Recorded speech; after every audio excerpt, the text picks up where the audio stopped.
Another edition of On the Spot. I'm Ryan McDonald. I'm Rich Gallup. How's everybody doing? It's 4 o'clock, right? It is pretty much 4 o'clock. The cool thing here in the studio is we've got a ton of stuff lined up for you. We have like enough stuff for I'd say like 5 shows, and we're going to give it in one show. Yeah, I mean, it's amazing. If you look at the list of stuff, in all honesty, we got Ricardo waiting on deck. We got Bethany on deck. They're going to be showing off A Dog's Life. They're going to be showing off all kinds of fun stuff. We got my man Brad Shoemaker over there. He's playing a little UT 2004. Be able to get a chance to square up against him. I think you got the info for him, right? I do, and I'm going to give it to you in a little bit because I left it over next to Brad. But it's a 24-person server. You can all get in there and beat up on Brad. He's a little rusty, but he's still a good guy, and you're going to want to play him. It's a lot of fun. And the cool stuff is we have Dark Watch. We got a little tour from our Sammy Studios visit.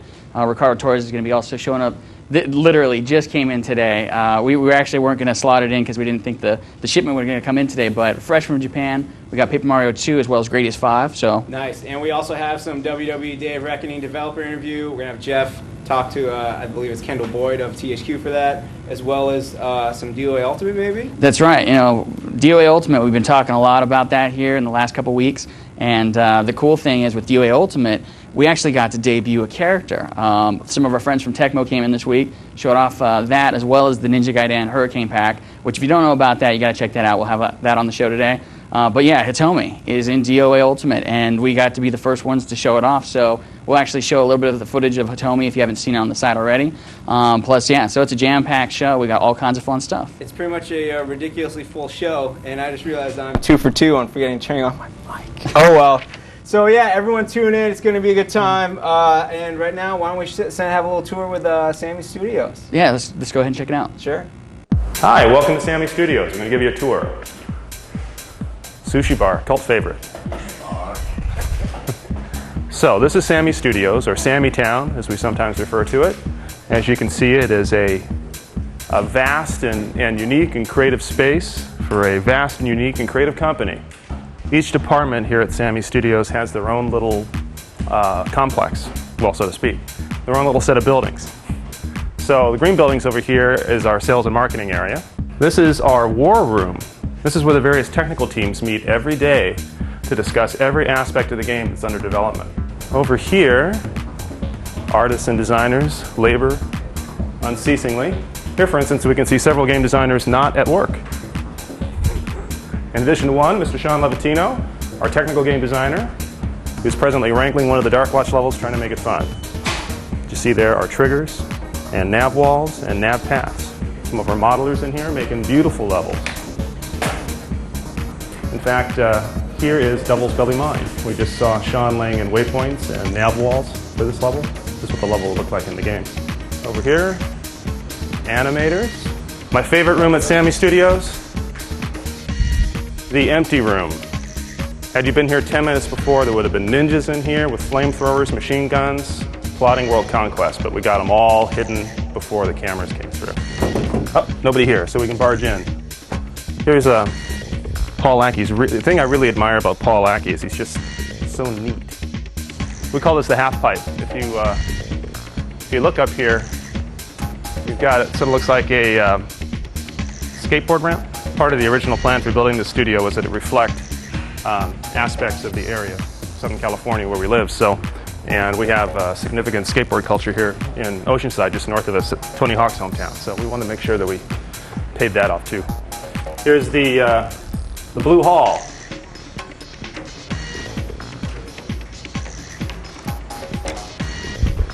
Behold, full motion capture rig here. We can put performers in the ping pong ball suit, make them do all sorts of crazy stuff. J.R. Salazar is our motion capture expert. We bought this equipment from the Matrix films, from Matrix 2 and 3. The Sanctum Sanctorum of Sammy, very secret. You need a special key to get into the vault.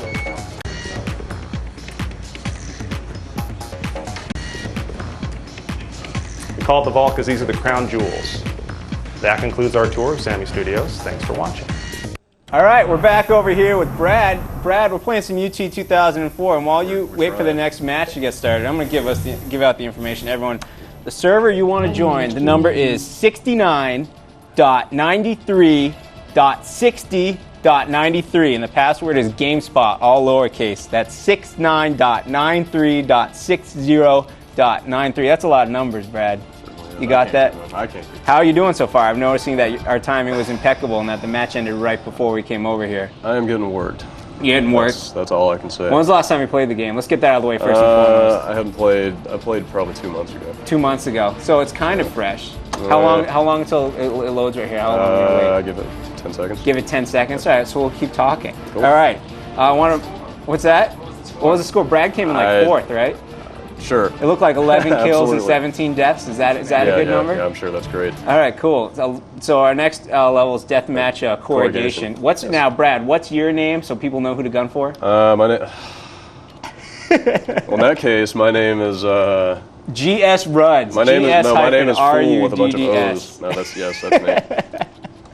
Why Ruds? Is that just it? It's a long story. It's sort of a Simpsons reference, but we'll save that for another time. Yeah, all right, so everyone, one more time: 69.93.60.93. Password GameSpot, all lowercase. There's room for 23 of you. Come on in, play against Brad. Don't stay out too long. Try to get some other people on there, especially if you're better than Brad. But right now, as part of our little Sammy Studios watch, we got a tease for a big video feature we're running tomorrow on the game Dark Watch. It's a developer interview, and here's a little taste for you.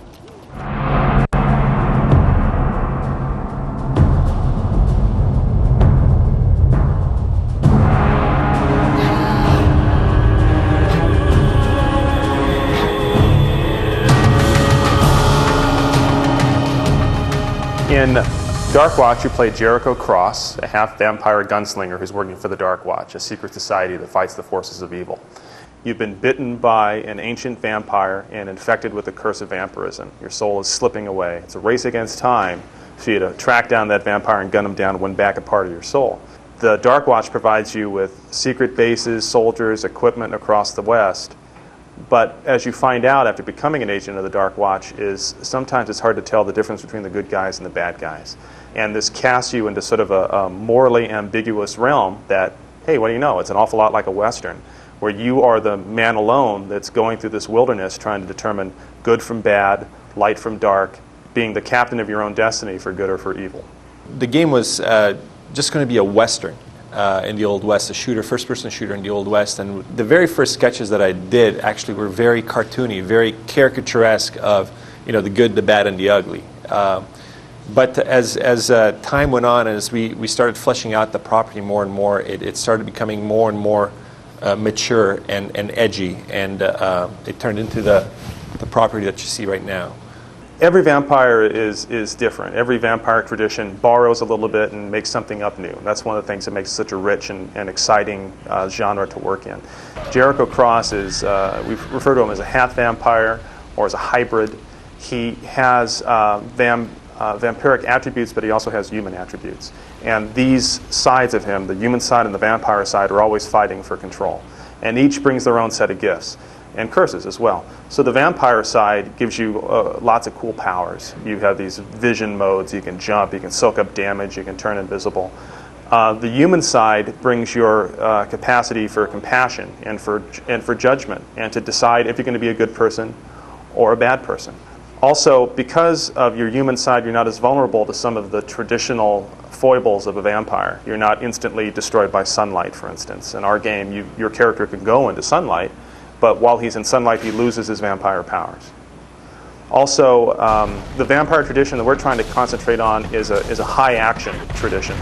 In recent films, you'd look at maybe a Blade, for instance, or the Buffy television show, in terms of the very sort of kinetic, fast-paced, agile vampire, as opposed to sort of a slow-moving, moody, psychological vampire. And then the other thing we tried to do is, we recognize we're doing a first-person shooter. Your character is potent, he's badass, you can go through and blow these guys away. So we had to look more at the action side of the vampire spectrum than the kind of gothic, atmospheric side. Joining us right now, of course, is Bethany Mismilla. How you doing? Pretty good. Excellent. Thanks for coming on. Sure, Appreciate no it. You're going to be talking a little bit about a dog's life today, correct? Yes. What is a dog's life? I know people on the side have been asking all kinds of questions, and yeah, it's Dog's Life is a story about this dog named Jake who his best friend, Daisy, dog from down the road, got dog-napped by these two guys, and he's actually going to find his friend along the way, just doing a bunch of doggy stuff, knocking over trash cans, peeing. Let's go ahead and bring the game up and see if we can take a look at it. All right, here we go. So right now we're looking at the I guess that was the intro. This is the intro to the game? Yep, this is the intro. Now this game comes out next week, correct? I believe so. Now, this game originally came out in Europe. I know we did a few stories and showed some video on it. It looked kind of crazy. But correct me if I'm wrong. Is it? I mean, what do you think? Is this game going to be? People going to be into it? I know people are asking all kinds of questions. I mean, the game's really cute. You know, it's fun. It's not, you know, it's not this great blockbuster title, but you know, if you want to run around, be a dog, do all kinds of dog stuff, and get into trouble. And let's take a look at the kind of trouble you can get into. Skip that intro. I think that intro movie is available on the site anyways right now, right? Oh, probably is, yeah. So as you're loading it up here, the one question I have for you is, what kind of things do you? Can you bite people? Can you chase the mailman? Can you do all kinds of typical dog stuff? Or well, you can't bite people. You don't really do mean stuff. You can bark. You can growl.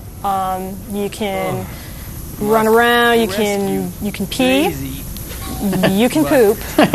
Are there actual benefits to doing either of those? There are actually mini games that you run into other dogs, and you can challenge the dogs. Different stuff. You can challenge them, like digging contests or pee marking contests. When you win those, you kind of get dominance over the other dog, and you can control the other dog. And you want to do that because other dogs can do stuff that you can't. Right. So you can go places that you ordinarily wouldn't be able to go. So you're actually in the game right now. Yeah. All right. Let's take a look at that. I can see. There we go. And so we're taking a look at this, and you're just running around, free roaming environment. How big is the environment? You start off in this town. There's pick up this chicken. Here, chicken. Can you bite the chicken? You can pick up the chicken in your mouth. But you can't You don't kill him. You can pick him up. If I can pick him up. Come on, dude. And shake him and bark at him. There you go. Come here. Gotcha. And so you can pick him up, carry him around, toss him. Are there any owner interaction? Do you have an owner that tells you what to do, or your owner kind of doesn't show up? But there's lots of people you can interact with. You do tricks for them, and they'll give you treats. And there's a boy up here on a hill. He'll probably give me a nice bone. The other thing that people have asked about the game is smell-o-vision. So I'll show that off. It's a first-person view. You have your little snout, and then you can see these different smells. Yeah, I think the question came from Mark from Columbus, Ohio. Yeah. What is the deal with smell-o-vision? The deal with smell-o-vision is there's a bunch of different scents lying around. As you collect scents, you can get to do stuff like those doggy challenges I mentioned earlier. You can track people because you can see their little footprints. Or you can see like that pillar of light over there. That's a human that has a treat actually. So that's a good thing. Yeah, you want to collect lots of treats because then you can do more stuff. Right on. So the build we're looking at is pretty much complete since the game's going to come out next week, right? Yep. And what are your initial impressions so far? It's a fun game. It's not the most graphically stunning game or anything like that. You're not pulling off any bullet time or anything crazy, but run around being a dog. It's cute. It's fun. Right on. I know a lot of people are interested in it. I'm interested in getting my hands on it and seeing where it goes. But if you have any questions at home, you can go ahead and, of course, send those questions in to here on the spot at GameSpot.com, as well as GameSpot Complete members. You have that field right there on the page itself. We're checking those questions as we go through the show. We got a bunch of them, but right now we're going to check in with my man Rich and Brad to see what's going on with UT. Thanks, Ryan. Sounds pretty. Dog's Life. I've been waiting for that game for like a year, it seems like. That game's going to be awesome. Speaking of awesome, Brad, that was a pretty awesome death right there. What are you doing? You just had a death match going, and actually you came in 4th out of like 1 million people, which is pretty good. At the last minute. 5th out of like 2 million people, maybe? Yeah, that percentile, like SAT-wise, like you're Harvard right now. Doing all right. You're totally Harvard. Now, Now what are you doing? I'm seeing some more red deathmatch. versus blue here. They were arguing between maps about what to play, but they just settled on another deathmatch map. So. But I see a red score and a blue score. Yes. So you're This doing is some team play right now? Team deathmatch, actually. What team are you on? I'm on the blue team. Ooh, I know it's your team's losing. Yeah, and we got more people. That doesn't make sense to me. Yeah, maybe. I think actually that makes perfect sense because you have more people to die. Sure. Like if you're just one guy and you're taking on 20, that'd be easy because you just hit one rocket, you take on all of them. We got a bunch of guys from this DD clan. In here. Oh, there's a clan Yeah, involved? I think they brought some ringers in, you know? Ringer, clans, come on, Yeah, guys. This is not fair. Oh, especially the poor Brad. So once again, if you want in on this game, by the way, the information you're looking for, server. By the way, game's Unreal Tournament 2004, right? Yes, Yeah, for the Correct. PC. It's a real good game. it is. The server number, 69.93.60.93. I'm kind of feeling like a telethon, you know, keep repeating this number. 69.93.60.93. Password GameSpot, all lowercase, GAMESPOT. Right, Brad? Indeed. Right, 69.93.60.93. All right, now that everyone's heard it a million times, come on and play. How many people you got in the game right now? We got. Let's see, it looks like 8, 12 people, 15. You got something. 15, Yeah. I'm going to say. So there's room for 9 more. Come on in, play. We'll get you on TV. Can you guys tell support? Yeah, sure, I can. 20, what are you guys playing right now? Do you know what the count is? Hold on. 60. We were playing to 60. We're playing 60. Yes. Well then, it looks like you got a bit of ways to go. Yeah, I got a couple more minutes. Yeah. Also, reminder of coming up later in the show. Pretty soon we're going to have Ricardo and Ryan talking about all kinds of crazy stuff, like the Hurricane Pack for Ninja Gaiden. You get like cooler weapons and a cooler outfit. It's pretty fun. There's going to be a Day of Reckoning developer interview. That's the wrestling game for the GameCube. We're going to have a hardware piece with hardware editor James Yu. Dead or Alive Ultimate, Paper Mario, Gradious. We got so much stuff coming up. It's like a lot of stuff. Speaking of a lot of stuff, Brad, you guys were just tied. What happened? Don't ask me. Hey, they're only up by 1. and now it's turning even. the tie It's personally. even thanks to me. Now you're up. How can you tell who's on your team and who isn't? Colors. Oh, okay. That guy was kind of yellow, though. Oh. His name was Fastest. I don't know why I'm named Fastest on my team. That's cool. Ryan, how you feeling? I'm doing pretty good. Yeah, we ready to switch back to you? Yeah, actually, I got my man Ricardo Torres joining me right now. And how you doing, Ricardo? I'm good. Excellent. I think we have a whole bunch of stuff to talk about, don't we? Yeah, more than we probably thought we did. Before we get to that, I'm going to actually ask for my man Rich if he can actually come over here for a second. Sure. And while you do that, let's go ahead and take a look at the this Final Fantasy clock. Before you go ahead and start talking about this Final Fantasy clock, if we get a close-up shot of this, you got to see this thing. And so the cool thing about this clock is, if you look at it, you can see 2 times. If you get a little closer on that, Jim. So you see the top time, which is the and this thing is actually kind of hard to read here in the studio. So this is the Vanadil time. See this 2016.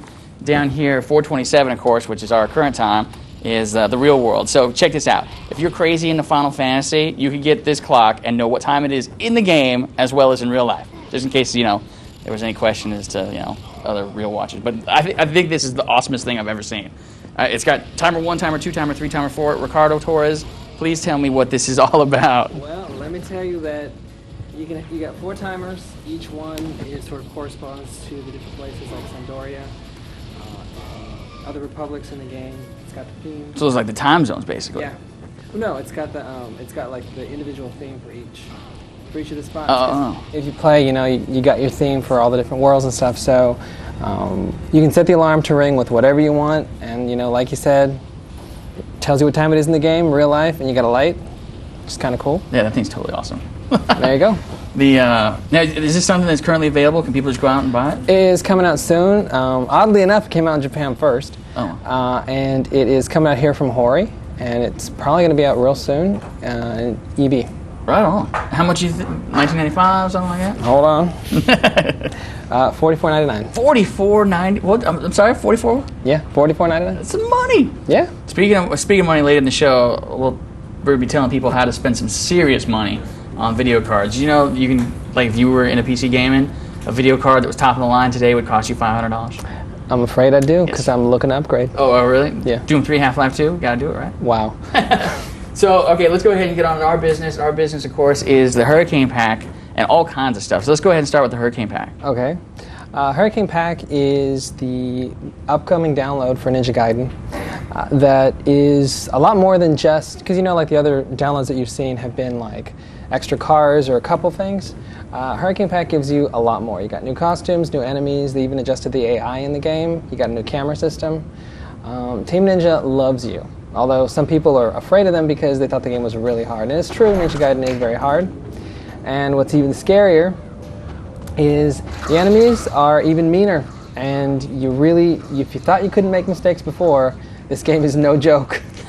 And as you can see, it's part of the Master Ninja tournament, so the second tournament is going to be starting, and it's going to be, if you really want props, you're going to do really well on these levels and just wow people with the karma score, because the way the Ninja tournament works is you play through the game, you earn karma, and then when you're done, you upload your score to the server once you've registered.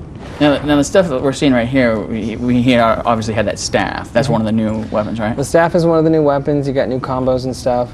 It is very useful. The really cool thing is when you charge it up to the max, like you're seeing here, the special attack is this really awesome tornado thing that does like a ton of damage.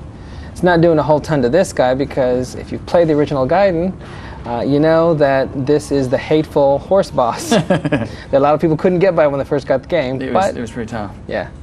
So new costumes, new weapons. New AI for the enemies, new looking enemies. And so when's this going to be available? August. August. Straight up Xbox Live, turn on your Xbox and download it? Yeah. Boom. Any charge? Nope. Really? Just totally free for all Ninja Gaiden users. That's awesome. They need more free stuff like that. Yeah, they do. All right, so let's go ahead and move on. Now, before we jump into the rest of the Tecmo magic that we got, let's go ahead and talk about WWE Day of Reckoning. Okay. Now, this is something that came up, and a lot of people, all you folks watching at home, had a lot of questions about. We got a ton of stuff in. We pretty much put it to the test to see if we can answer all those questions, and I think we came pretty close. I think there were some that came in after the fact, after we talked with them, but pretty much the guy covers a lot of stuff that you'll be seeing in its entirety later on the site. But right now, we do have an excerpt of the WWE Day of Reckoning developer interview, and we're going to check that out right about now. Talk about WWE Day of Reckoning.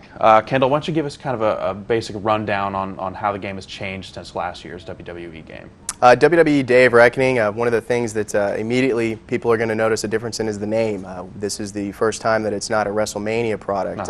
We switched the name to incorporate the story mode, and also we ship nowhere near WrestleMania, so we wanted to make sure that just from a marketing perspective that we locked up a WrestleMania game that was around WrestleMania, so hence WWE Day of Reckoning. The story itself is based off of your progression through the ranks of WWE. You get to live the life of a WWE superstar. And this is completely different from the past games because in WrestleMania 18 we didn't have a story mode, and in 19 we had what was called Revenge Mode. Right. And Revenge Mode basically took the superstar outside of the ring, kind of almost like a Double Dragon-esque adventure game. And we wanted to get back to the core basics of wrestling. We wanted to get back and do basically almost like an N64 style game that meets a SmackDown type of story. And we wanted to make sure that it was a story that emulated the WWE style of programming with double crosses and all the excitement and attitude that the WWE brings. Yeah, it sounds like it really kind of goes through a lot of trials and tribulations as you rise through the ranks. You start out like as an independent wrestler, and then you end up like hooking up with one of the factions, right? Yes. Basically, you're going to start off at square one. You will have graduated from basically the minor leagues of the WWE farm systems, and from there, Vince McMahon's going to give you an opportunity to do some dark matches and some house shows. And while you're progressing through this, you'll also graduate to Velocity and Heat. And at this point, Vince is going to offer you a contract with either Raw or SmackDown. And depending on which program you choose, certain factions will approach you. And when these factions approach you, they're going to, for the most part, they're going to ask you to do some underhanded things. And it's going to really kind of test the wrestler's integrity. But you're going to go along and participate in these things to a point to where you get betrayed, and you have to turn around and go after these factions that had approached you originally. And during the course of this, it's set up very much like an old school N64 game, whereas you'll go through a progression of matches to earn belts, basically. Cool. So now in this story mode, you're going to be playing as a created wrestler, right? Yes. And how deep does the Create a Wrestler go? One of the things that Ukes is phenomenal with, I really think that they kind of carry the torch in terms of your creative self, or create a superstar, or create a wrestler. There's a lot of fan sites out there dedicated to making all sorts of original creations. Right. And Ukes has just got so much depth in the product, and it's translated again into this year's product. You can create basically the volume of your face or your body parts. You can purchase clothes. You can adjust your costumes. You can create your own entrance. You can use the licensed music as your entrance themes. And so when you start the story mode, you can have some default characters to choose from, but we really want the player to create themselves so they can live the experience. Cool. Now let's talk about the roster a bit. You kind of are basically covering everyone who's kind of involved with WWE programming right now, as of a few months back. And then there's some legend characters in the game as well, right? Yes, this is going to be the first time in a GameCube product that we have legends. We've got the biggest is Andre the Giant. I think fans are going to really go nuts that he's in this year's product, and it's his first time back in a Nintendo wrestling game since No Mercy. Nice. So it's you're going to have some classic confrontations. Now you can have the Big Show versus Andre the Giant, and I think the fans will really appreciate that. Battle of the Giants. Yeah, the battle of the big guys. See who wins. And another huge legend that I think fans are really going to appreciate is Bret the Hitman Hart. So now that we have Bret Hart, you can have a rematch of HBK versus Bret, and there's going to be a lot of possibilities as well. And we have Brutus the Barber Beefcake, and we also have Roddy Piper, and several other new legends that we'll be showcasing this year's product. All right, Kendall, thanks for stopping by. Thanks, Jeff. Thanks for having me. Hey, all right. Brad, what's going on, buddy? Yeah. So now I'm noticing some vehicles this time around. What's going on? Oh, there's tons of vehicles. Tons of vehicles. I was getting my tank on a few minutes ago. I saw that, and then you got blowed up. Yeah. Yeah. I'm in the Manta now. It's like the little skiff kind of deal, the little hovercraft. Okay. You can basically run over and just. And you're going around trying to build up some power nodes and stuff? Yeah. Are you red or blue? Smear guys. I'm on the red team right now. So I'm noticing some blue out there. I'm not seeing too much red. No comment. I'm just saying, as a novice when it comes to this game, it looks like you're losing. Okay. All right. Once again, if you want to join up, there's still space. 69.93.60.93. Password GameSpot, all lowercase. Look for GS Brad. That's your name, right? That is. GS Brad, help him out. Thanks a lot, guys. Yeah, I could use it. Now, please. Oh, okay. I'm going to keep going. All right. So right now, the nodes thing, 2-0. Fix it. Looks like it. I'm trying my best. 69, 93, 60, 93. The poor kid needs your help. Call now. Passwords GameSpot. His team is losing. Really? Yeah, he's got like some rocket launcher. We just got a node. They got a node. One node is now belonging to the red team. Oh. Or it was. One out of how many? 5. Yeah? Yeah. Great. So now we got a little video piece for you. Yesterday, Ryan sat down with James Yu, our hardware editor, to talk about some graphics cards. So here's a look. Joining me today is James Yu. Welcome to On the Spot, James. Thank you. It's good to be here. That's okay. And why don't you go ahead and tell the people at home what you do here at GameSpot? I'm basically their new hardware guy. So once we get all the new video cards in, motherboards, whole systems, I'll be the one that'll be looking at it, writing it up, telling you whether or not it's worth buying or not. As GameSpot's hardware editor, you've got to know basically the ins and outs of all these cards. Mm-hmm. What's going to run my Doom 3 the best, right? Right. So tell me, you've brought some of the latest video cards here today. Can you tell us a little bit about some of the cards that you brought? Okay, yeah, sure. Well, this summer we saw a new generation of video cards from both ATI and NVIDIA. We can start from the top with the most expensive. So what's the high-end price we're looking at for which card, and what's the low-end price? Okay, at the high end we have the $500 cards. So the NVIDIA version. Is that the snazzy one that's its own little cooler? This one's actually made by PNY. So even way, $100 difference is a big difference. Should would I be willing to pay the $100? I mean, which is the best card for the money? Best card for money? I'd put you on the spot. Put you on the spot. What was that? I would say GT. Yeah, the card you're holding right now would be the best card for money. But then I would say with a huge caveat that we still need to wait until we see Doom 3 and until we see Half-Life 2 actually running on these cards. Yeah, all the next generation games coming out. There's actually more to that We just wanted to get kind of the important information out there, like the fact that that was the best card for the money. At least that's what he's saying right now. The cool thing is we got some questions coming in. This one comes from Mike in the UK. His question is about our Day of Reckoning stuff. I'm going to just put you on the spot for this one. Will the game be right up to date? An example, the latest wrestlers be in it. Will be an Elimination Chamber match be in it? They are working on making sure that it's the biggest game that they've got. The only tricky thing is the roster. They have like the core stuff that they want, and they're working on making sure that each one of the wrestling games that THQ does has something that's sort of special for the platform. Right. So they haven't quite unveiled the whole roster yet, but there's some good stuff. Excellent, and we'll have more on that in the near future. Oh yeah. Here's another question coming in from Billy. This one comes from Richmond, California. Billy asks, will there be a Fatal Frame 3 coming soon? Another Tecmo game. Well, it's a well-known franchise, and it's something that Tecmo's really behind. They haven't officially said anything yet, but it's a pretty safe bet. The first two have done well, and more importantly, they've been like critically acclaimed, and people have bought them. So it's usually a good sign that there's going to be a lot more on the horizon. Excellent. Here's a question from Big Red. Basically, he just missed the part where we were talking earlier about when the update was going to come out. You want to tell the folks at home if you have a rough idea when that update's coming out? August. There you go. One more question before we go on to DOA Ultimate. Or I guess I should call it by its full title, Dead or Alive Ultimate. We're going to be talking about Hitomi. Hitomi was a new character. Basically, we were the first ones that got to unveil her, right? Yep. And that happened earlier this week when they came by and showed her off? Yeah. Now, Hitomi, for those of you who don't know, she's one of the more popular Tecmo characters from the series, right?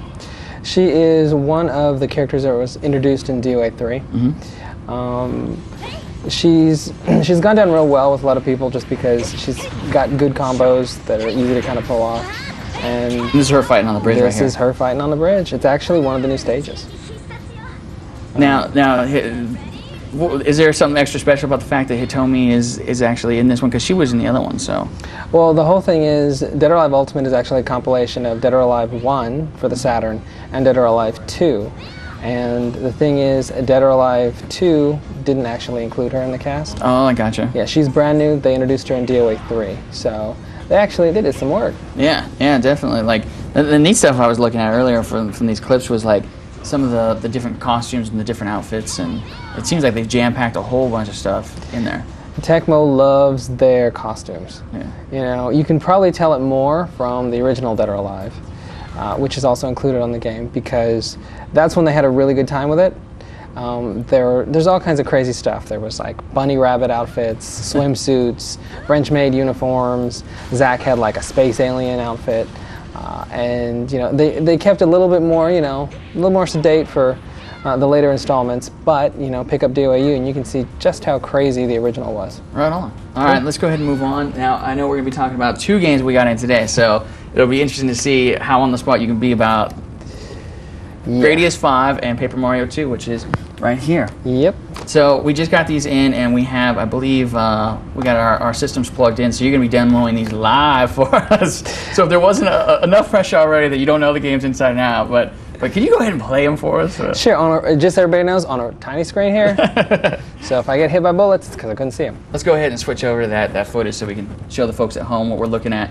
Of course, this is our good friend right here, Paper Mario 2 and Gradious 5. These came in today, like no joke. These when did these actually come out in Japan? Out in Japan, technically today, but because of the time difference, a little bit earlier. Oh, no kidding. Like midnight tonight or whatever. I get confused. I know they're like 14 hours ahead. Excellent. So, the cool thing about Gradious for a lot of folks is that I think Craig's actually got to reset the PS2 for us, so to actually load some Gradious action. Or if he actually pulls that cord real quick, we can take a look at Paper Mario 2 while he's doing that. Excellent. So we should be able to see some Paper Mario. So Paper Mario 2, I know a lot of people are excited about it. They showed some stuff to us, obviously, at E3. We got to see some cool trailers. Yeah, we got to see some cool trailers. We got to play about 2 or 3 of the levels, depending on, what you did. The levels were actually a sampling of the game, because you'll notice, like on the cover art and stuff, there are a bunch of different characters, and some of which are going to be in your party, some of which are fighting, some of which are, just there for atmosphere. But the E3 build was just like you were able to try different parts of the whole game and sort of see how the different party members were going to work. because the system is a lot, like the system that was used in Paper Mario on the N64. Gotcha.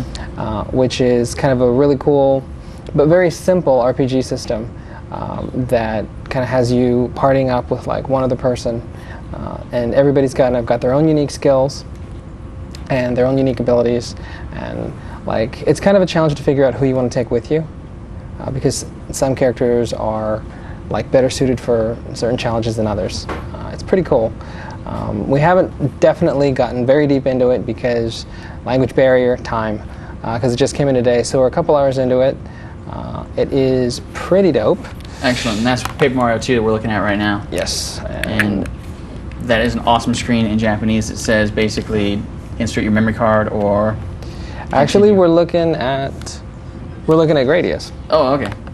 I can't actually read Japanese at all, so don't take my word for it. That's okay. We understand. Yeah, but you can read a little Japanese, huh? That's how you're able to get through some of these imports, right? Enough to get by. Enough to get by. Now you pride yourself on the fact that you learned the Japanese through RPGs and stuff, right? Mm-hmm. I mean, really, that's how loud nerds pick up their Japanese.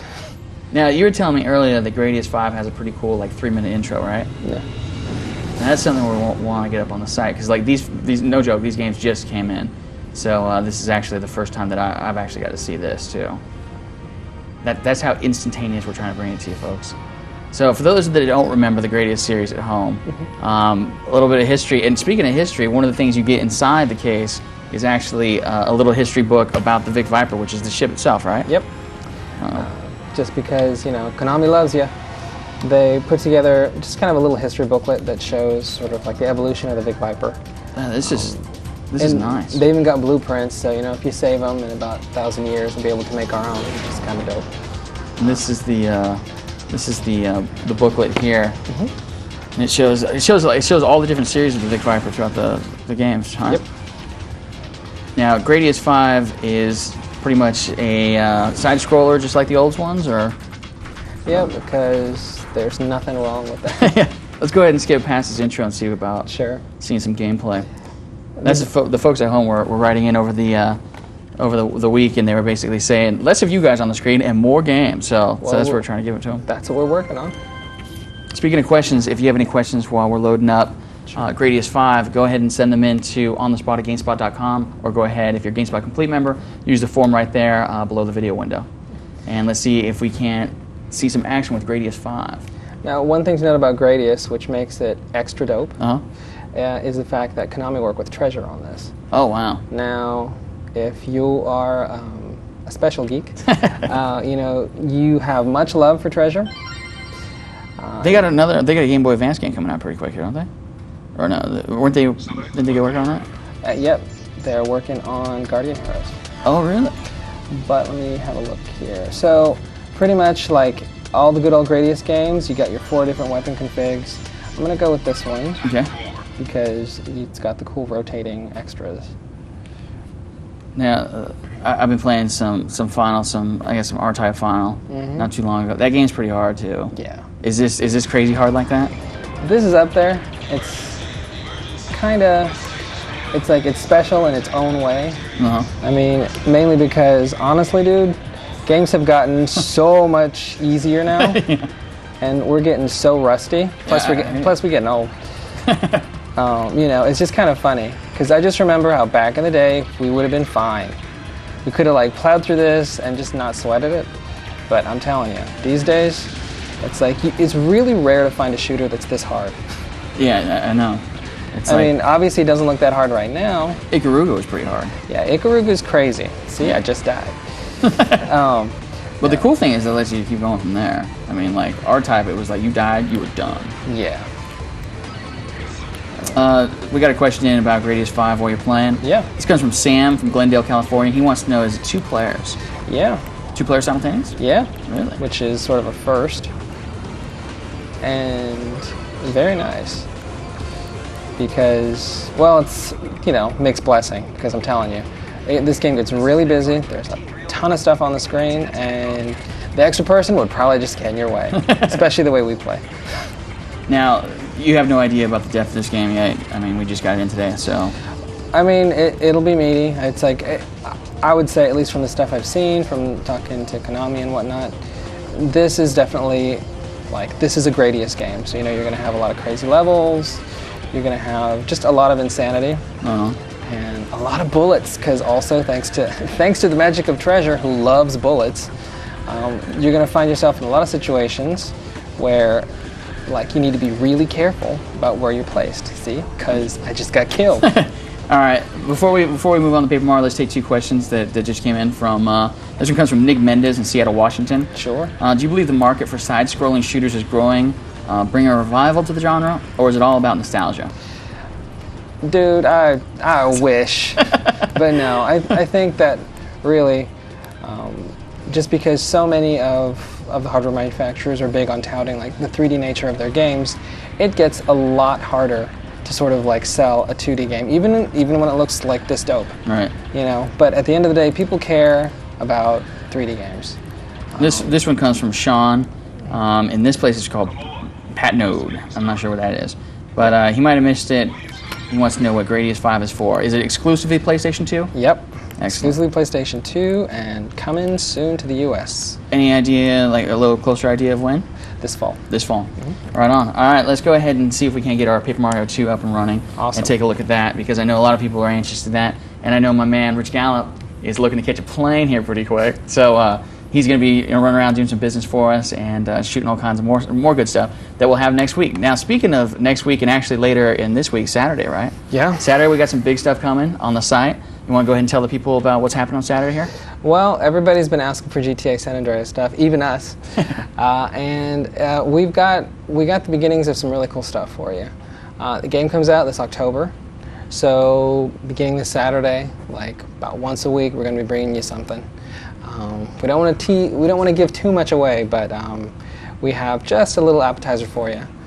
Just to kick things off on the coverage, we'll have definitely this little piece go up on Saturday, and we're looking to have a preview for it up sometime next week. Right on. Excellent. Now I hear our little GameCube music chirping in the background. That's right. So that means our good friend Paper Mario is loading. Now you were also telling me a little bit about the intro for this game. You were saying it was like 10, 15 minutes long or something crazy? Well, it's like any RPG. Like, the developers have to assume that you've never actually played an RPG before. So it's all about the tutorials. Plus, It's you Mario. have How can you go wrong with Mario? Now this version just came out. From what you've seen so far, if people are into the importing, is this something they can import and play through, or is it pretty heavy on the Japanese? It's heavy on the Japanese, but at the same time, I mean, if you played RPGs, it's like look at this. I mean, okay, just enter your name. Right. I think it doesn't matter if you don't speak Japanese. Just put in some characters, and you're good to go. Right on. Now you were a big fan of the original game, right? Oh, dude, I've been loving the Mario RPGs since Super Nintendo. Yeah, there was just something about I just couldn't. Me and Mario, we're all about jumping. We're not about talking to people. So you've seen this already, right? Yeah. So here's the setup, and basically, obviously, this is Mario's house. And he got Luigi going out and check the mail for him. And because Luigi's not really big action hero, so he's good at getting mail though. It's like, go get my mail, Luigi. So he's going ahead and he's bringing Mario a letter. Now, so from the stuff that you've seen so far, how does it compare in terms of visuals? Is the GameCube able to push out those 2D sprites a little bit better? I mean, is it look sharper than the old one? Oh, for sure. Yeah. I mean, they're doing a lot of really interesting things with the graphics. There's a ton of special effects. And there's just really clever things, in terms of the presentation. Like, they've really kind of pushed ahead with the kind of paper and 2D thing. Because Mario can fold himself up into a paper airplane now. The characters deform. When they're going down like warp pipes and stuff, like they spin around, they fold up like paper. The GameCube hardwares let them be a lot more creative and go a lot farther with the whole concept of, okay, you're kind of in a storybook. One of the things that you're going to encounter in the game is this area where there's no bridge and you hit a button and the bridge kind of appears, but like, in other Mario games where it would just be like, it would unfold. This thing looks like the pages of one of those flip books. So the pages keep turning and the bridge slowly builds. That's cool. It's really neat, yeah. So this stuff that we're seeing on the screen right now is basically just loading? This is kind of setting up, that was the name of the first chapter. This is kind of where you are. This is Mario kind of, because, he fell asleep. It's a long road. Right.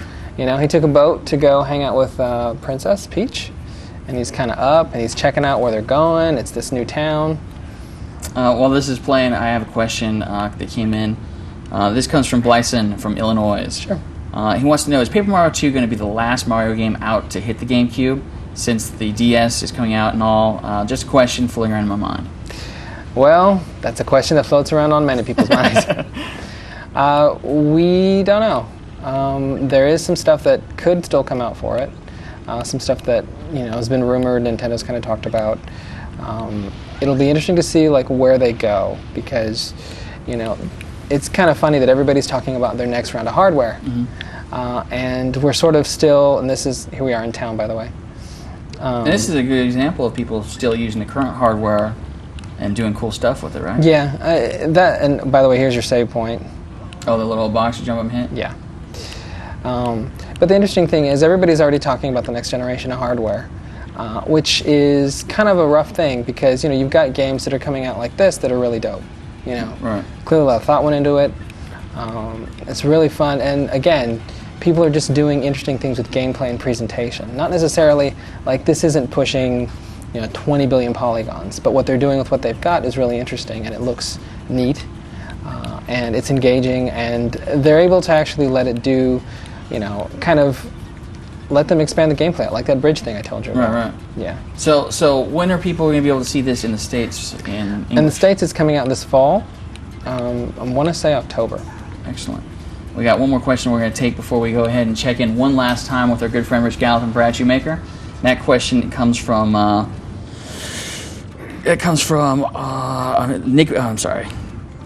Nick Mendez. With the Wind Waker graphical style unfortunately biting the dust, does Paper Mario 2 feature the same amount of artistic style? I guess we kind of covered that a little bit. It's kind of similar to the last one, but they are able to do some neat new stuff. It's a definitely different style because it's not quite cel-shaded. One more, and this comes from Rakshas from Toronto. The question is, does Paper Mario have any cool connectivity to the GBA? Features like most other Nintendo games? We saw an option. We didn't get far enough in to see exactly what that is, but there was a GBA icon there, so we're gonna mess around with it tonight. Excellent. All right, and so people can expect to see more on this on the site today. So we got some movies and impressions going up today. We got a full-fledged preview next week, and a whole ton of movies coming up. Excellent. Anything else you want to shout out to the people before we sign off for today? This is all good stuff, people. Save up your money because it's going to be a crazy fall. And now, let's go ahead and kick it back over to our good friend Rich Gallup and Brad Shoemaker, and you guys go ahead and close out the show today, okay?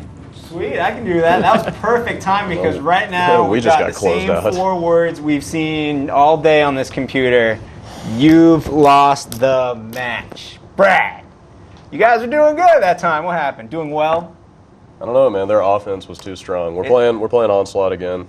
So are these teams picked randomly, or are people taking sides? What's going on let's here? see what Clan DD is doing here. Oh, they're all on the same side. Yeah, aren't what they? a coincidence. So They're these all are the on guys the winning that team. all get together and play the game. So they're a Probably. well-trained unit, and I think so. you got to respect that. I've seen some people using voice communication. I think they've actually got some squad tactics going on. If you learn anything, from my new favorite movie, Miracle, it's that it's not a good team of individuals; it's a good team that wins. And unfortunately, you might have had some good individuals you lost. But it was another great show. I'd like to thank Ricardo, Bethany for coming by. Brad, you got another question, Ryan, or? Oh, okay, yeah, send in some questions on the spot at GameSpot.com. Let us know what you want to see. This was a huge show. I missed a flight. Craig, Dave, Tyler, Jim, great job with the crew. Did I miss anything? I think that's about it. So until next week, keep tuning in. Keep sending those emails on the spot at GameSpot.com. Thanks, Brad. Thanks to everyone who played against Brad. And we'll see you next week and On the Spot.